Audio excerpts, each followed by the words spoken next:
Unë do doja që t'i riktheheshim tabelave për të dhënë ndonjë detaj që ndoshta gjatë bisedës e kemi evituar. Rishohim pak, e komentuam. Në qoftë se ke marrim vitin 2027, në vitin 2027 është parashikuar rritje. Dhe në 2028 është parashikuar rritje. Por rritja që tha deputetja dhe tha kryeministri është shumë më e madhe se këto shifra. Se sa këto shifrat akorduar, pra të pasqyruara në projekt buxhetin për vitin e ardhshëm edhe në kuadrin, i referoheni kuadrit makroekonomik apo projeksioneve të bëra? Kuadrit makroekonomik. Këto janë shifrat të nxjerra nga buxheti i shtetit. Është bërë diferenca midis të ardhurave të vitit pasus me vitin paraardhës. Shohim që për 2026, pavarësisht politikës, ka edhe pikpyetje, se unë e ceka pak për bonusin e fundvitit, sepse në çdo projekt buxhet prej 2022-shit ne e dim që ka qenë zë vete në buxhetet, pra ka qenë zë vete dhe i specifikuar. Mund ta diskutoj shkurtimisht. Është pikpyetje për bonusin e fundvitit 2026? Faktikisht, FMN-ja dhe Banka Botërore janë kundër bonuse. Do me thënë, në shkuptim, bonusi bën një harmonizim midis pensioneve të ulta dhe pensioneve të larta. Pra, i jep një bonus më të lartë atyre që kanë pensione më të ulta. Faktikisht, zbatimi i parimit të lidhjes kontributit me pensionet është i domosdoshëm, por kjo praktikë, unë që e kam pensionin e madh, unë them se kjo duhet të mbetet. Pavarësisht se thot Banka Botërore, pavarësisht se thashë që dy standardizimit që duhet jetë e unifikuar masa apo tjetë e diferencuar, bazuar në masën e pensionit. Në kushtet kur niveli i të ardhurve të pensionistëve të rinj që kanë për arsyet jo vetëm të veta, po për arsye të mënyrës se si u bë tranzicioni në dekadën 90, në vitet 2000, ata nuk kanë paguar kontributet sigurinë shoqërore dhe vitet kontributive janë 26.6 vjet. Vitin e kaluar, si vjet do të jenë 26. Por gëzimi i pensionit në Shqipëri është 22.8 vjet. Është rritur i gjatësia, pra ne duhet të vetëdijshëm. Atëherë, Banka Botërore ka kërkuar dhe faktikisht ajo që tha kryeministri për rritjen e të ardhurave në 2026 nuk përmban parasysh këtë element të bonusit që është realizuar vitin e kaluar dhe si vjet. Kjo do thotë që është me pikpyetje? Këtë e di kryeministri, por në linjën e përgjithshme mbahet parasysh rritja sipas nivelit të kontributeve për të ndërgjegjësuar secili që duhet paguash për pension. Ndërkohë, shohim tabelën tjetër që është numri kontribuesve të ardhurave kontributive bazuar pra në institucionet buxhetore. Është shumë interesante kjo. Për shembull, rritja e numrit të kontribuesve është vetëm 1.3%. Pra është një nivel relativisht i vogël, ai është shumë i vogël se 2.3% që është ndryshimi 2024-2023. Nga pikpamja e numrit të kontribuesve. Dhe këtu shohim që pak efekt ka dhënë. Nëse kemi më pak kontribues, pra kemi karakteristikë në sektorin privat rritet.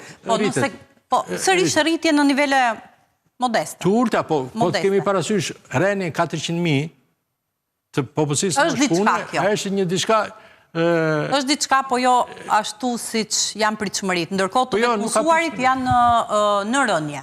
Në rënje. Kalojmë. Këtu janë të ardhurët. Rritja e të ardhurët. Pra, në raport numri kontribuesve dhe të ardhurët. Karakteristikë pozitive është se nëse totali është rritur me një mesatare 10.4%, në sektorin publik është 11%, po dhe sektori privat e ka ndjekur. Ne kemi dëgjuar vitin e kaluar që ne po marrim, do ndjekim një masë që sektori privat të ndjekë sektorin publik. Ka qenë lokomotiva që ka udhëhequr gjithë shifrat e konfirmojnë këtë qëndrim. Okej. Kalojmë tek tjetra. Kalojmë tek tabela tjetër. Edhe këto janë sa i takon deficitin në skemën pra raporti ndërmjet të ardhurave dhe shpenzimeve në skemën e pensioneve. Kjo pasqyrë tregon se kemi një konsolidim fiskal. Pra, në fushën e sigurimit shoqërore është rojtur dhe zbatuar fort konsolidimi fiskal. Dhe në qoftë se deficiti... Se kemi, ju kishit të dhëna më të që nga 2017 më ka bëj për efekt... Në qoftë se deficiti i sigurimit shoqërore në 2013 kishte arritur 24 miliard, tash i vërtetet rreth në 48, 49, 51 miliard. Do më thënë, në këto nivele, pra kemi konsolidim të deficitit të sigurimit shoqërore, kemi rënje shumë të madhe të përqindjes së deficitit ndaj shpenzimeve totale të sigurimeve shoqërore ose ndaj produktit. Dhe kjo krijon hapësira për rritjen e pensioneve aktualisht. Pra, pensionistët edhe njerë të jenë të qetë për 2026, por edhe diçka më pas. Natyrisht, gjendja është e tillë. Kur nëse janë në buxhet, kjo do thotë që nuk mbeten thjesht në vullnetin e politikës apo e qeverisë. Por fakti që duke janë në buxhet, ka një dyshimi, apo jo domosdoshmëri. Atëre, ky është mendim personal. Me sa duket, kryeministri ka vendosur, me që e ka të garantuar rritjen e pensioneve dhe do i dal llafi, ka vendosur rrotën e piromanit që njerëzit të merren të diskutojnë në gjerë e gjatë kësaj kohe. Dhe në fakt ai ka për të realizuar, do të mbetet ajo që ka thënë që do të realizohet rritja e pensioneve. Ne jemi këtu për të parë se çfarë do ndodh, kalojmë edhe tabelat nëse ka të tjera, po i kalojmë pak. I kalojmë edhe nëse Këto janë të dhënat, po, e deficitit edhe për 2023-ën, po. Ja, përqindja, shiko sa i vogël është 23%. Ka qenë 40%. Përqindja e deficitit ndaj shpenzimeve. Ne kemi një nivel shumë të urët. Në këtë drejtim ka... Nuk është amortizuar plotësisht, por zbutur. Kemi një zbutje të tepër të ndjeshme të deficitit sigurimit shoqërore, për arsye se një pjesë e shpenzimeve janë që merr shteti shpenzime për shembull për vajzat në universitet. Shpenzimet për ushtarakët. Po, që i ka kosto. Që janë kosta kontributive. Edhe kjo e të vetëpunësuarve. Këtu futen... Po, edhe shpenzimet pra ajo çfarë vjen nga buxheti i shtetit për të mbuluar pensionet e të vetëpunësuarve në Pra kemi një konsolidim të skemës. Kalojmë, kemi të tjera, regjia? Kjo është një pasqyrë e tillë që... Kjo nuk është shumë e qartë, por tregon... Atëre, kjo është një pasqyrë që është zbatuar në vitet e mëparshme të buxhetit të shtetit deri në vitin 2023. Buxheti i shtetit, kur siguronte, bënte buxhetimin, parashikonte në mënyrë të detajuar, siç jepet aty tabela, jo vetëm të ardhurat totale të sigurimeve shoqërore, dhe jo vetëm shpenzimet dhe përrjedhoi deficitin e sigurimeve shoqërore, por në mënyrë të detajuar. Pra, jepet dhe është e domosdoshme të sqarohet që të rritet besimi, të rritet shpresa. Besimi dhe shpresa kanë rëndësi shumë të madhe. Nuk është thjesht çështje teknikaliteti kjo që do pasqyrohen në buxhet. Unë thashë do realizohet vitin tjetër.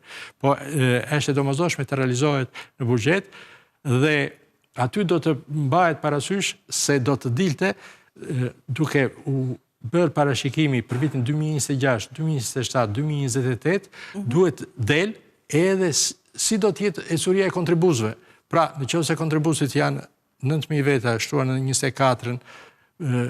Pra, do të ishin edhe projekcionet? Në projekcionet ato do të thonë, por projekcionet e popullsisë, të cilat për mendimin tim janë vonuar jashtëzakonisht shumë, 2 vjet, dhe skandal akoma projekcionet e popullsisë mbi bazën e censusit vitin 2023, ato do të tregojnë se çfarë do të ndodhë de facto në vitin 2028.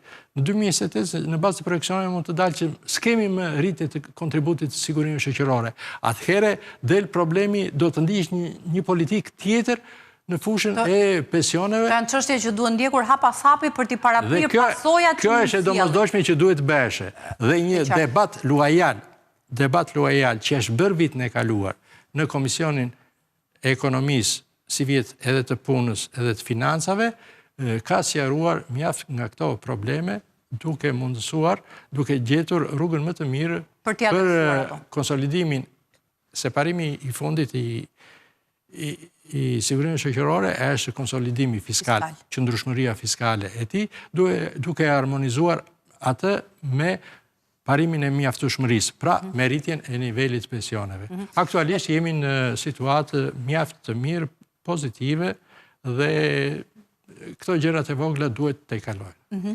Edhe në atë proces që ka nisur për të riparë skemën aktuale të pensioneve, pa diskutim të gjitha këto element duhet të merren në konsiderat për të mos prodhuar një skemë e cila në një kohë apo në një afat shkurtër mund të sjellë dhe mund të na vërë sërish përpara problemeve siç ndodhi me koha do të sjellë për arsye se pak ulje e popullsisë në moshë pune.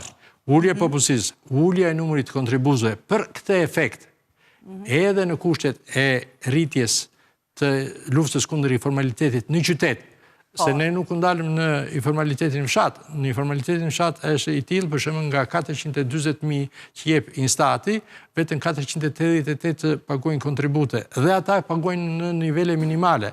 Pra, skema ka probleme reale, po preken këtë bësh prapa njerëzit, nuk e vetëm shifra.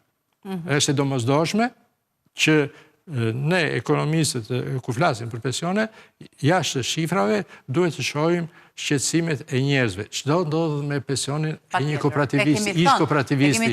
Çdo ndodh me pensionin e një minatori. Efekt ekonomik, por mbi gjitha është një pension social. Është impakt social, edhe kjo nuk duhet injoruar kurrësi. Zoti Broka, unë ju falenderoj, kënaqësi që ishit me ne. Faleminderit për kohën, analizën tuaj. Faleminderit. Faleminderit edhe ju që na ndoqët, kemi mbritur në fund të emisionit edhe për sot. Takimi i radhës do të jetë të hënën në orën 16 deri atëherë kaloni sa më mirë. Miru takofshi.